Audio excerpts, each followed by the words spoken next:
Riding my bike past the golf course, I watch as the van runs the stop sign. However, I'm unable to swerve out of his way. I'm staring through the van's windshield at the driver and hoping he doesn't hit his brakes. He does though, and now I'm flying.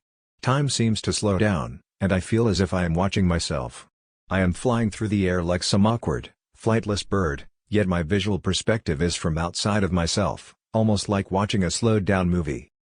I don't remember hitting the pavement because I am distracted by the intensely bright column of white light shining out of the top of my body's head. I have only a moment to fully grasp that I'm outside of my body, and then, swoosh. I'm sucked up into the column of light like an envelope in a pneumatic mail tube. The light is brilliant, brighter than the sun, yet I am not afraid. In fact, I'm curious and happy. I'm standing in a place of love. It's completely enveloping, and I'm thoroughly immersed in feelings of loving acceptance, calmness, and of being home. The feelings that flow around me like a cocoon, like a warm woolly blanket, are very intense. What I see around me is simply shadings of white and gold. There are no real distinguishing features. In fact, I'm not even really aware of any floor, ceiling, walls or anything else. It's simply a more diffused white light.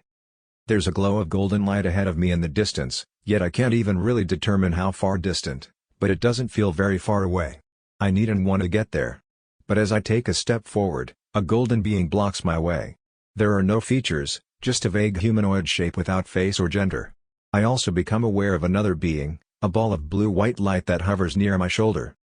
I sense a type of musical speech emanating from both of the beings.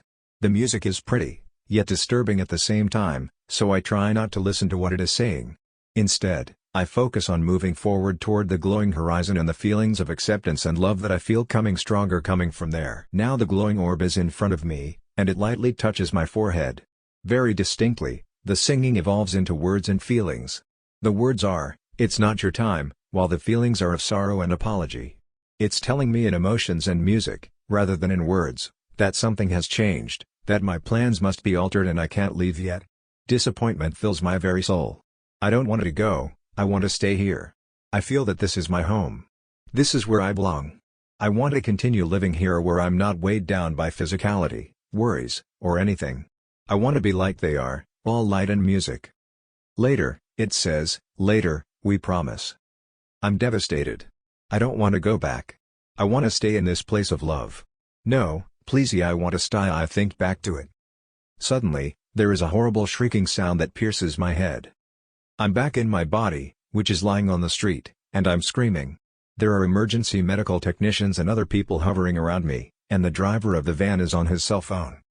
I was only gone for a few seconds, maybe a minute, yet it seemed longer, and the feelings of disappointment, of missing out on something stupendous, were strong and stayed with me for a long time.